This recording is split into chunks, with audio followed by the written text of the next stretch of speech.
दीपक देता है रोशनी फैलाने की प्रेरणा, फलदायी वृक्ष देता है देने की प्रेरणा, मधुबन देता है महकते रहने की प्रेरणा, महान व्यक्ति देते हैं जीवन जीने की प्रेरणा। आओ प्रेरणा से दें हम सभी को प्रेरणा।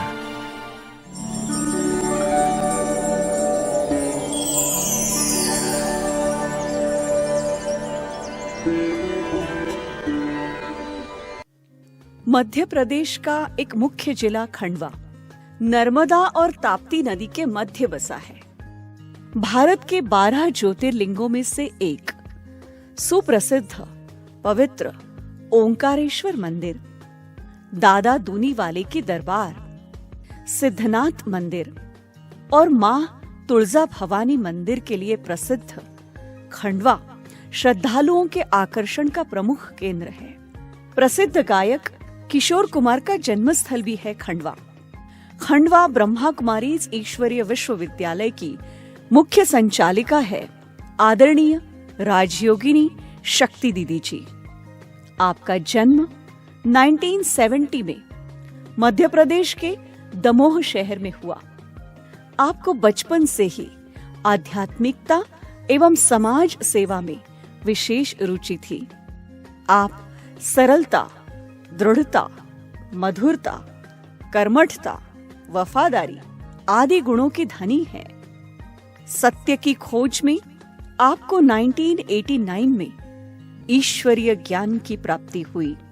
1990 में अव्यक्त बाप दादा से ईश्वरीय मिलन मनाकर आपने तुरंत ही अपना जीवन परमात्मा सेवा में समर्पित कर दिया। तब से ही आप जबलपुर, इंदौर, रायपुर, तितलागढ़, कोटा आदि स्थानों में सेवाएं देते हुए 1999 से खंडवा में ही स्थायी रूप से अपनी सेवाएं दे रही है। सेवाओं का विस्तार करते हुए 2004 में आपने भव्य भाग्योदय भवन का निर्माण कराया। खंडवा में ईश्वरीय संदेश देते हुए दीदी जी ने विभिन्न कार्यक्रमों का आयोजन किया। वर्तमान समय दीदी के नेतृत्व में 3 सेवा केंद्र और 150 गीता पाठशालाओं में 5000 से भी अधिक विद्यार्थी ईश्वरीय पालना ले रहे हैं।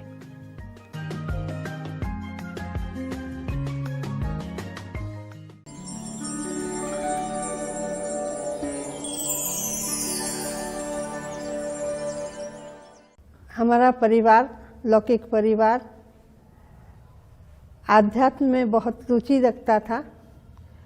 इसीलिए जहाँ भी कोई साधु महात्मा आते थे, संत महात्मा आते थे, वहाँ पर हमको लेकर के जाते थे। संत महात्मा आते थे तो मुझे लगता था कि मुझे भी उनके साथ में जाना है, लेकिन वो जेंट्स होते थे, इसलिए मैं उनके साथ में नहीं जा सकती थी।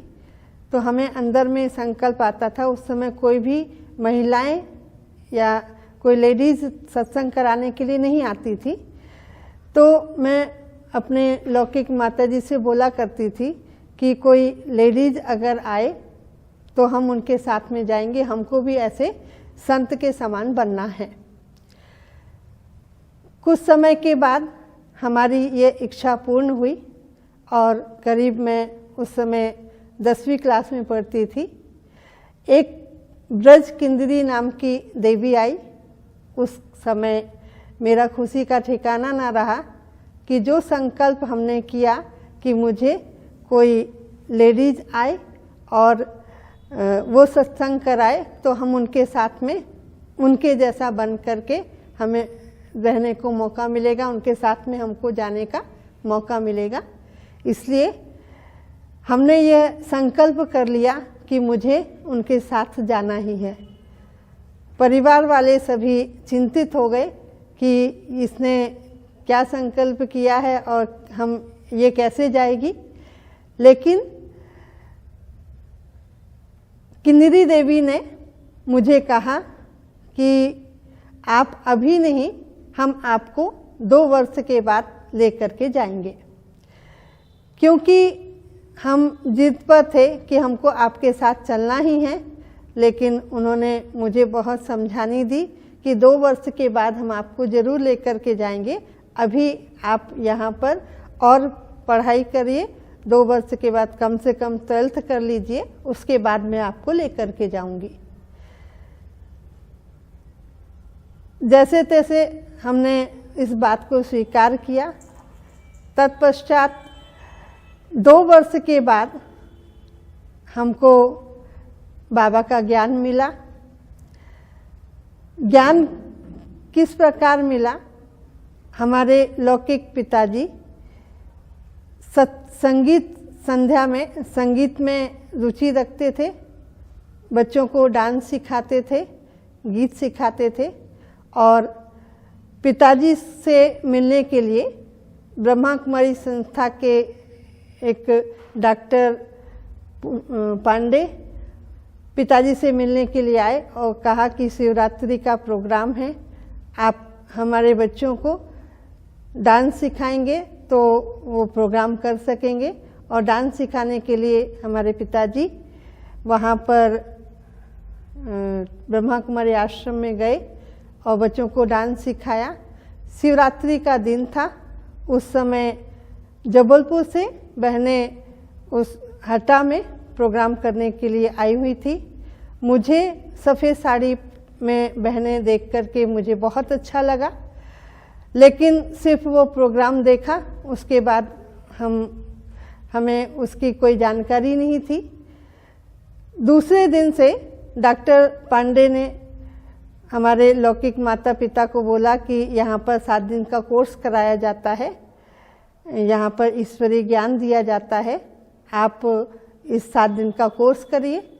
हमारे लौकिक माताजी पिताजी दोनों कोर्स करने के लिए सवेरे सवेरे 5 बजे जाने लगे और करीब 2 महीने तक लगातार इस ईश्वरीय ज्ञान को अपने जीवन में धारण करने लगे। एक दिन की बात है, वहाँ पर कन्याओं की क्लास हो रही थी, तो वहाँ की बहन जी ने बोला कि आपकी कन्याएं हैं तो आप ज़रूर कन्याओं को लेकर के आएंगे। तो हमको हमारे माता पिता हमको कन्याओं की क्लास में लेकर के गए। हमको वहाँ पर जाकर के बहुत अच्छा लगा। एक तो लाल लाइट में जैसे ही हम गए हमको बहुत अच्छा लगा। उसके बाद हमें जो डॉक्टर पुष्पा पांडे हैं, जो शिव कुमार पांडे की युगल, दोनों उस हटा में गीता पाठशाला चलाते थे। उनको मैंने देखा, इतने बड़े डॉक्टर्स हैं और इतना सिंपल जीवन, रूहानियत भरी उनकी दृष्टि, यह हमको आकर्षित करी। और मुझे लगा कि नहीं, मुझे यहाँ पर रोज आना चाहिए और इस ईश्वरीय ज्ञान को लेना चाहिए। मैंने बहन जी से बोला हम कल से तो हम इसका 7 दिन का हमें क्या करना है, इसका 7 दिन का कोर्स करना पड़ेगा, तो हम कल से आपके पास आएंगे। तो उस समय हम 12th क्लास में थे। उन्होंने बोला कि आप कौन सी क्लास में पढ़ते हो? हमने कहा मैं 12th में हूँ। बोले परीक्षा कब है? बोले हमने कहा 2 दिन बाद परीक्षा है, 2-3 दिन बाद। बोले अभी आप परीक्षा करके उसके बाद आप कोर्स के लिए आइए, अभी नहीं। तो जैसे तैसे मैंने बहुत थोड़ा सा जिद की कि नहीं, हमको अभी ही कोर्स करना है, लेकिन उन्होंने बोला कि परीक्षा पास करने के बाद फिर आप कोर्स करिए।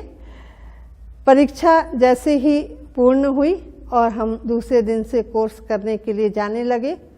कोर्स में मुझे ज़्यादा तो समझ में नहीं आता था, लेकिन मुझे बहुत शांति और शांति की अनुभूति होती थी और लगता था कि नहीं, ये हमें कुछ आकर्षित कर रहा है, लेकिन क्या आकर्षित कर रहा है वो मुझे समझ में नहीं आता था। धीरे धीरे हमने कोर्स लिया, क्लास में जाने लगे और बीच में ब्रह्मा कुमारी बहनें आई और हमने दृढ़ संकल्प कर लिया कि मुझे इस संस्था में ही अपना जीवन देना है। मुझे ये जो सफ़ेद साड़ी पहन करके बहनें आई हैं, इनके समान हमको बनना है। इसलिए हमने इसकी प्रोसेस क्या है वो पूछना शुरू किया। बोले कि अभी तो इसके लिए आपको बहुत तपस्या करनी पड़ेगी, और इस प्रकार से कह करके हमको टाल दिया गया। लेकिन कुछ समय के बाद धीरे धीरे हम जैसे ही संस्था में रोज आने लगे, माता पिता भी आ रहे थे, लेकिन इसके पश्चात समाज का और माता पिता का विरोध शुरू होने लगा कि समाज वालों ने बोला कि आप अपनी बच्ची को ब्रह्मा कुमारी में भेज रहे हैं, वहाँ पर आप नहीं भेजिए, वो ब्रह्मा कुमारी बन जाएगी, आपकी नहीं रहेगी। इस प्रकार से लोगों ने हमारे लौकिक फादर को बोलना शुरू किया, भड़काना शुरू किया, और इसका परिणाम ये हुआ कि पिताजी ने खुद भी जाना बंद किया और मुझे भी रोकने लगे। लेकिन मैंने तो दृढ़ संकल्प कर लिया था कि मुझे बनना है तो ब्रह्मा कुमारी बनना है, मुझे जाना ही है। और मैं सुबह सुबह, पिताजी डांटते थे, मुझे मारते थे, लेकिन मैं सुबह सुबह उठ करके आश्रम चली जाती थी। पिताजी सोते रहते थे। जब मैं आश्रम से आती थी तो पिताजी डंडा लेकर के खड़े रहते थे और मुझे मारते थे। ऐसा लगभग रोज इस प्रकार की हमारी ये दिनचर्या बन गई थी कि हमको कैसे भी करके आश्रम जाना है, और जैसे ही उनको पता चलता था और वो हमको मारते थे। करीब 2 महीने 3 महीने तक हमने बहुत मार खाई, और लेकिन मैंने आश्रम जाना नहीं छोड़ा। मुझे था कि नहीं, मुझे ब्रह्मा कुमारी बनना ही है, मुझे आश्रम जाना ही है। इसके पश्चात धीरे धीरे समय बीता, करीब 5-6 महीने हुए। 6 महीने के बाद पिताजी को थोड़ा सा बहनों के प्रति श्रद्धा भावनाएं थी। पिताजी बहनों की रिस्पेक्ट करते थे, बहनों का रिगार्ड रखते थे, लेकिन मुझे जाने के लिए मना करते थे। और मुझे बहुत भिन्न भिन्न प्रकार की प्रताड़नाएं भी दी। लेकिन अंत में मैंने कुछ ना कुछ क्या युक्ति निकाले। मैंने बाबा को बोला, बाबा हमें तो कैसे भी इस से हमें मुक्त करिए। तो डॉक्टर पुष्पा पांडे ने एक समय आया कि उन्होंने, वो जब जबलपुर जा रही थी तो मैंने पिताजी को अपनी तबीयत का बहाना लगा करके कि मुझे सिर में बहुत दर्द है, मुझे वहाँ पर डॉक्टर को दिखाना है और मैं डॉक्टर पांडे अभी जबलपुर जा रही हैं, तो मुझे उनके साथ में 1 दिन के लिए भेज दीजिए। तो डॉक्टर पांडे ने पिताजी से बात की और उन्होंने बोला कि ठीक है, 1 दिन के लिए आप मैडम के साथ जाइए और तो अपना इलाज कराइए। लेकिन मुझे तो सिर्फ उनके साथ जाना था, यहाँ से छुट्टी लेनी थी और छूटना था मुझे, और मैं डॉक्टर पांडे मैडम के साथ में जबलपुर गई। वहाँ पर जबलपुर में जब मैं गई, उसके बाद फिर मैं वापस हटा नहीं आई। मैंने कहा कि कुछ भी हो, मुझे अब घर नहीं जाना है। उसके बाद हम वहाँ पर 5-6 महीने और रहे, और जब घड़ी आई कि हमें मधुबन ट्रेनिंग के लिए जाना था, मधुबन ट्रेनिंग के लिए जाना था। आदरणीय भाई जी जबलपुर, ओम प्रकाश भाई जी जबलपुर आए थे, और बहन जी ने बोला कि ये कन्या है, इसको तो ट्रेनिंग करनी है। और मैं ट्रेनिंग के लिए जाने के लिए हमको घर से परमिशन लेनी थी। चूँकि मुझे बहुत बंधन था, परिवार वाले तो कभी भी छुट्टी नहीं देते, लेकिन ये संस्था का नियम था कि जब तक हमें लेटर ना मिले, तब तक माता पिता की साइन ना हो, तब तक हम तो सेंटर पर नहीं रह सकते। और आदरणीय भाई जी ने मुझे यह प्रेरणा दी कि आप जाइए, आपको कुछ नहीं होगा, आप घर जाइए और घर जाकर के माता पिता से छुट्टी लेकर के आइए। तो हम जब घर गए तो हमारे पिताजी ने कहा कि अब इसकी बहुत परीक्षा ले ली, अब ये नहीं मानेगी। और 2 साल पहले जो ब्रज किन्नरी देवी आई थी, उन्होंने कह दिया था कि ये बच्ची आपकी घर पे नहीं रहेगी, आपकी नहीं रहेगी, ये भगवान की बच्ची है, ये आपकी नहीं रहेगी। और ठीक 2 साल के बाद ही हमको बाबा का ज्ञान मिला और हमें सहज परमात्मा माता पिता से छुट्टी मिली और आखिर माता पिता को मानना पड़ा और मैं सेंटर पर रहने लगी। तत्पश्चात बाप दादा से मिलन हमारा 1990 में पहली बार मैं मधुबन बेहद घर में गई।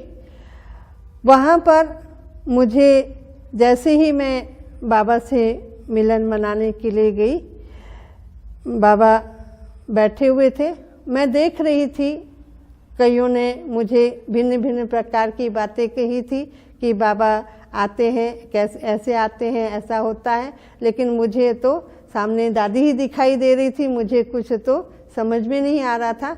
तो मैं बाबा को बोली कि सामने तो दादी दिखाई दे रही है, कुछ तो नहीं दिख रहा है। तो एक संकल्प आया अंदर में कि क्लास में मुरली में बाबा ने बोला था, जब तक हम आत्मिक स्मृति में स्थित नहीं होंगे तो हमें बाबा की अनुभूति नहीं होगी। तो ये संकल्प आते ही मैंने अपने स्वरूप में मैं स्थित हुई और मुझे उसके बाद नहीं मालूम कि मैं कहाँ चली गई, क्या हुआ। एक तो बहुत सुंदर सी आनंद की अनुभूति हुई, बहुत एक प्रकाश लाइट सामने दिखा और उसके पश्चात मुझे बहुत आनंद का अनुभव हुआ। ये हमारा पहला बाबा से मिलन का अनुभव था। बाबा ने मुझे विशेष रूप से यह वरदान दिया कि बेटी, आप जब पहली बार हमने बाबा की मुरली सुनी, बाबा के अव्यक्त बाप दादा के महावाक्य सुने, तो बाबा ने कहा आप सभी आत्माओं का कल्याण करने के निमित्त हैं, आपको विशेष यह सेवा अवश्य करनी है। ऐसा करके बाबा ने वरदान दिया। ये मुझे विशेष अनुभूति हुई।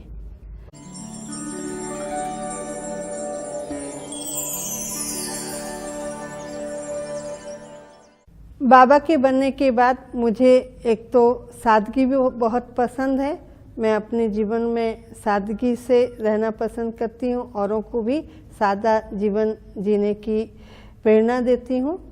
साथ साथ मैं अपने जीवन में मर्यादाओं पर विशेष ध्यान रखती हूँ कि मर्यादाओं की लकीर के अंदर रह कर के जो भी कार्य करना है, मर्यादाओं की लकीर के अंदर रह कर करना। और मेरी ये धारणा है कि बड़े जो बोलते हैं वो मुझे वह करना है। बड़े जो बोलते हैं उस पर हम हाजी का पाठ पक्का करते हुए आगे बढ़ते हैं। बड़ों की पालना से मैं आज आगे बढ़ रही हूँ।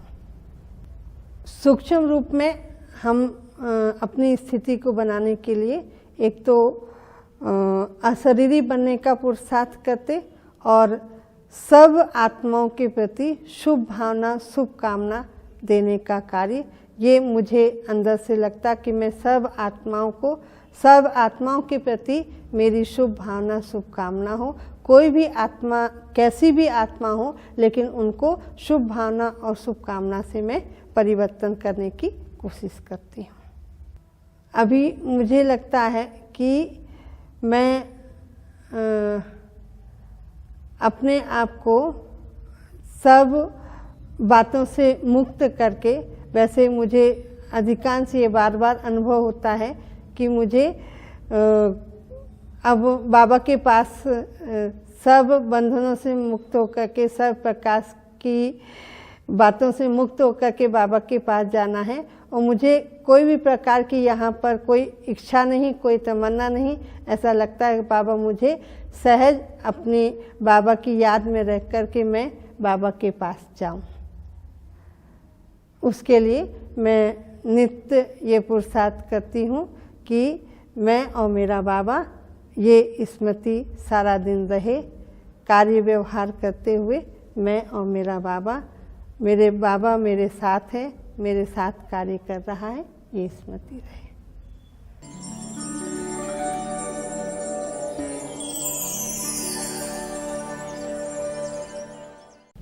उनसे यही प्रेरणा ली हमने कि अपने संकल्पों को दृढ़ बनाओ।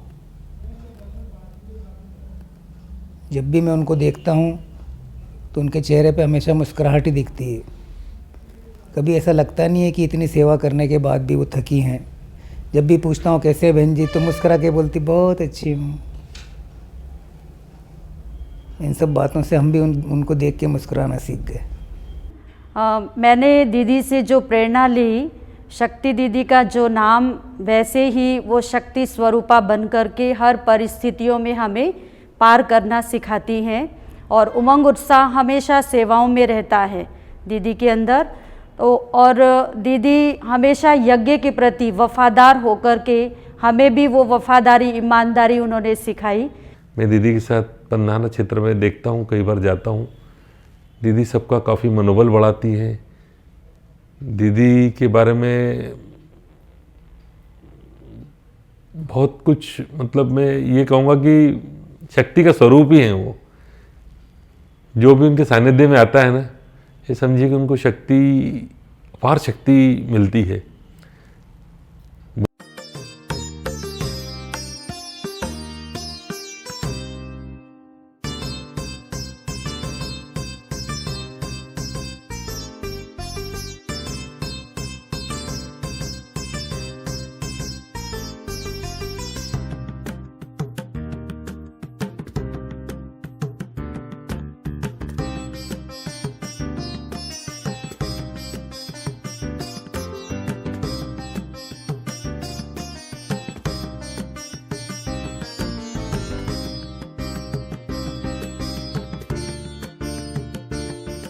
दीदी हमेशा एवर रेडी रहती हर सेवा में। बड़ों का आज्ञा दीदी के कुट कुट के पूरे भरे हुए हैं, क्योंकि बड़े जो बोलते थे वो बड़ों का कहना कभी भी दीदी टालती नहीं। हमेशा मम्मा की तरह हाँ जी का पाठ दीदी से मैंने सीखा है कि बड़े ने कहा और हाँ जी। और यहाँ तक भी दीदी का जो विशेषता है, माँ जैसी पालना, जो मैं लौकिक में भी नहीं इतना पालना ली हूँ जितना आज मुझे इस खंडवा में 15 साल रह करके जो मेरे को पालना मिला, वो मैंने सब दीदी से सीखी हूँ। अगर हम कहें कि आदरणीय हमारी शक्ति दीदी के माध्यम से जहाँ एक और धर्म और आध्यात्म के क्षेत्र में लोग जुड़ रहे हैं, वहीं दूसरी ओर उन्होंने सामाजिक सरोकार, चाहे वृक्षारोपण हो, चाहे स्वच्छता अभियान हो, इस प्रकार के अनेक अभियानों का भी बीड़ा उठाया। नशा मुक्ति हो, अनेक प्रकार के इस अभियानों में भी अपनी एक सशक्त भूमिका उन्होंने सिद्ध करी है। निश्चित रूप से मैं उन्हें बहुत बहुत बधाई देता हूँ। तो आदरणीय दीदी से यही प्रेरणा हमें मिली कि कैसे बड़ों से बातचीत करनी है, कैसे बड़ों से के साथ आदर भाव के साथ रहना है, सच्चाई, सफाई, यही सारे गुण दीदी से सीखने को मिले। शक्ति दीदी की सेवाओं को देख करके मुझे कुछ पंक्तियाँ याद आती हैं उनके लिए कि गा सकूँ आपका नगमा वो साज कहाँ से लाऊं, गा सकूँ आपका नगमा वो साज कहाँ से लाऊं, भा सके आपको अंदाज, शक्ति दीदी वो अंदाज कहाँ से लाऊं, चांद तारों की तारीफ़ करना तो आसान है, चांद तारों की तारीफ़ करना तो आसान है, पर शक्ति दीदी की तारीफ़ के अल्फाज कहाँ से लाऊं, अल्फाज कहाँ से लाऊं।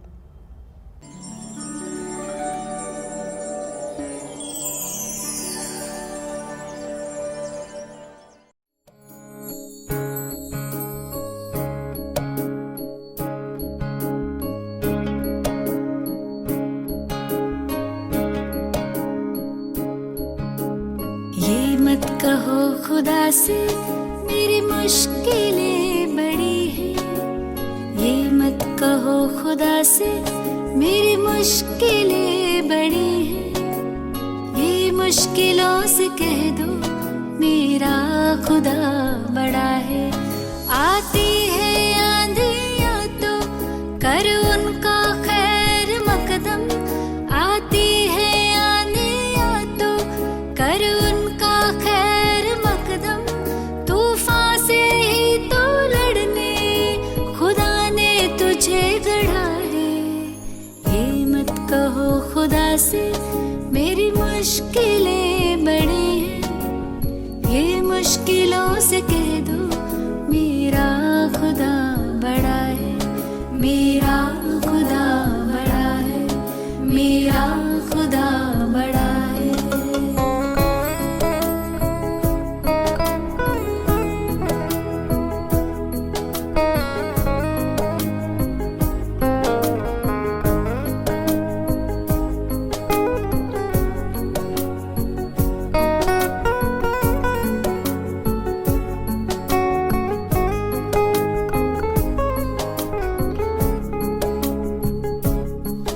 अग्नि में तप के सोना है और भी निखरता, अग्नि में तप के सोना है और भी निखरता। दुर्गम को पार करके हिमालय कोई चढ़ा है। लाएगी रंग मेहनत आखिर तुम्हारी एक दिन, लाएगी रंग मेहनत आखिर तुम्हारी एक दिन। होगा विशाल तरवर वो बीज जो पड़ा है। ये मत कहो खुदा से मेरी मुश्किलें बड़ी हैं, ये मुश्किलों से कह दो मेरा